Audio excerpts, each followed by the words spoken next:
नालंदा जिले से सामने आया यह मामला रिश्तों में आई दरार और संपत्ति विवाद की ऐसी कहानी बयां कर रहा है जिसने पूरे इलाके में चर्चा छेड़ दी है।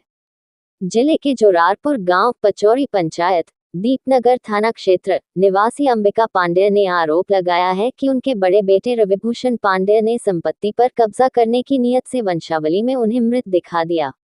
अंबिका पांडेय का कहना है कि जब उनके हाथ संबंधित दस्तावेज लगा तो उसमें उनके नाम के आगे स्वर्गीय अंबिका पांडेय लिखा हुआ था, जबकि वह पूरी तरह जीवित हैं।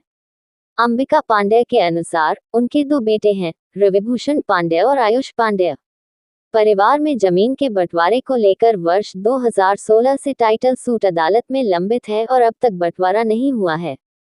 उनका आरोप है कि इसी विवाद का फायदा उठाकर बड़े बेटे ने उन्हें कागजों में मृत दिखाने की कोशिश की ताकि संपत्ति पर एक तरफा अधिकार स्थापित किया जा सके। अंबिका पांडेय ने ये भी आरोप लगाया कि बंटवारा हुए बिना ही उनके बड़े बेटे ने गांव के ही एक व्यक्ति सीताराम को 4 डिसमिल जमीन बेच दी। उनका कहना है कि जब उन्हें इस बिक्री की जानकारी मिली तब उन्होंने अदालत में आपत्ति दर्ज कराई। वहीं अंबिका पांडेय के छोटे बेटे आयुष पांडेय उर्फ बम्बम पांडेय ने भी बड़े भाई पर गंभीर आरोप लगाए। आयुष का कहना है कि उनके पिता आज भी जीवित हैं, लेकिन वंशावली में उन्हें स्वर्गीय दर्ज किया गया। उन्होंने दावा किया कि संबंधित दस्तावेज में उनके पिता का नाम, आधार नंबर और मोबाइल नंबर तक दर्ज है। आयुष के मुताबिक ये दस्तावेज उनके वार्ड के सदस्य द्वारा तैयार कराई जा रही वंशावली के दौरान सामने आया, जिसके बाद पूरे मामले की जानकारी परिवार को हुई। आयुष का आरोप है कि बड़े भाई लगातार संपत्ति बेचने की कोशिश कर रहे हैं और पिता को कागजों में मृत दिखाने के पीछे भी यही उद्देश्य हो सकता है।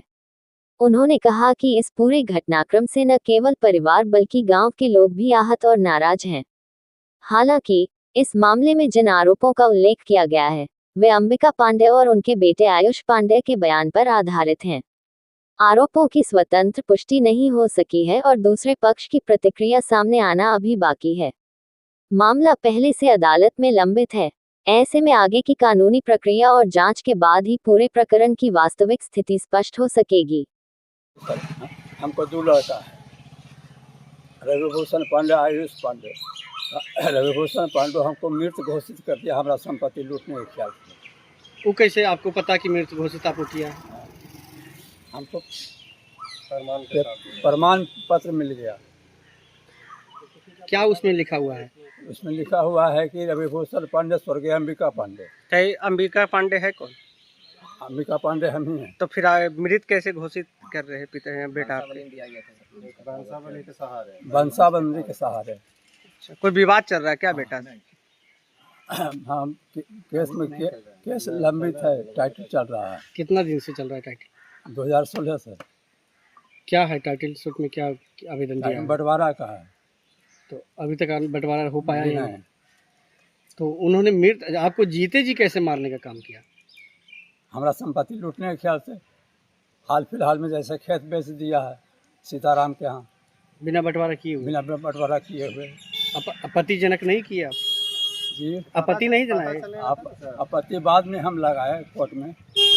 बाद में पता चला तो बाद में लगाए। क्या नाम हुआ चाचा आपका? हमारा नाम अंबिका पांडे। कौन सा गाँव? जोरारपुर हुआ, जो पचौड़ी पंचायत दीपनगर थाना अंतर्गत नालंदा जिला बिहार शरीफ में आता है ये। ठीक है, हमारा समस्या ये है कि हमारे पिताजी सर जीवित हैं और हमारे बड़े भाई श्री रविभूषण पांडे, जो हमारे वर्तमान समय में पिताजी जीवित हैं और सारे संपत्ति को हड़पने के ख्याल से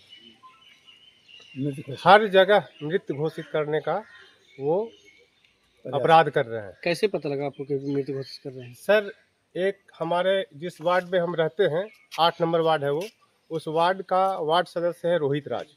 ठीक है, रोहित राज वार्ड सदस्य अपना वो स्वयं का वंशावली बना रहा था। उसमें हमारे बड़े भाई रविभूषण पांडे से सिग्नेचर करवाया। उसमें हमारे पिताजी को स्वर्गीय डाला गया। ठीक है, हमारे पिताजी का नाम स्वर्गीय अंबिका पांडे लिखा हुआ है और उसका मोबाइल नंबर, आधार नंबर सब सम्मिलित है सर उस पेपर पे। तो हमको सर ये डॉक्यूमेंट्स पता चला हाथ लगा तब हम सर आप लोगों के पास क्या सूचना लगता है, दिए। क्या इस पे स्वर्गीय लिखने के पीछे उनका क्या रीजन रहा होगा? सर स्वर्गीय लिखने के पीछे रीज़न ये है कि वो आए दिन अप्रिय घटना करते रहते हैं, संपत्ति बेचते रहते हैं। एक सीताराम हमारे गांव के ही सदस्य हैं, वो 4 डिसमिल ज़मीन जो घर का ज़मीन है वो खरीद लिए हैं और रविभूषण पांडे बेच दिए हैं। क्या बंटवारा नहीं हुआ? बंटवारा अभी वर्तमान समय में सर लंबित है कोर्ट में, बंटवारा अभी नहीं हुआ है फाइनल। क्या लगता है आपके पिताजी के जीते जी मार दिया जा रहा है? जीते जी सर मार रहा है वो, क्या हमारा आप- बड़ा भाई जीते जी ही मार रहा है। आप इससे नाखुश हैं? हाँ सर नाखुश हैं, बिल्कुल नाखुश हैं, सारे ग्रामीण नाखुश हैं सर। क्या शुभ नाम हुआ आपका? आयुष पांडे नाम हुआ सर, उर्फ बम बम पांडे। एक पांडे जी का जो समस्या है, मृत घोषित कर दिया गया है, स्वर्गीय लिख दी। हाँ वो तो करवे किया है, वो बनाने गया था मनसा वैली, उसमें इनका हमारे गांव के ही हैं पांडे जी, उनका मृत घोषित कर दिया। कौन किया है? वो बड़ा बेटा, उनको नाम है, हम लोग कहते हैं मुन्नू पांडे। तो क्या लगता है इस तरीके से बुजुर्ग हो जाने पे लोग बेटा बाप के मृत घोषित करने से मैसेज संदेश में क्या ऐसा सही चीज है या गलत है? नहीं बिल्कुल गलत है सर, बताइए जिंदा होते हुए भी मृत घोषित कर रहा है, कितना ऐसा लड़का इस हुआ है। तरीके से समाज में बहुत गलत मैसेज आता है। हाँ बहुत गलत, अब है तो लड़का है। क्या शुभ नाम हुआ आपका? इंद्रदेव प्रसाद, कौन सा गाँव? जोरारपुर।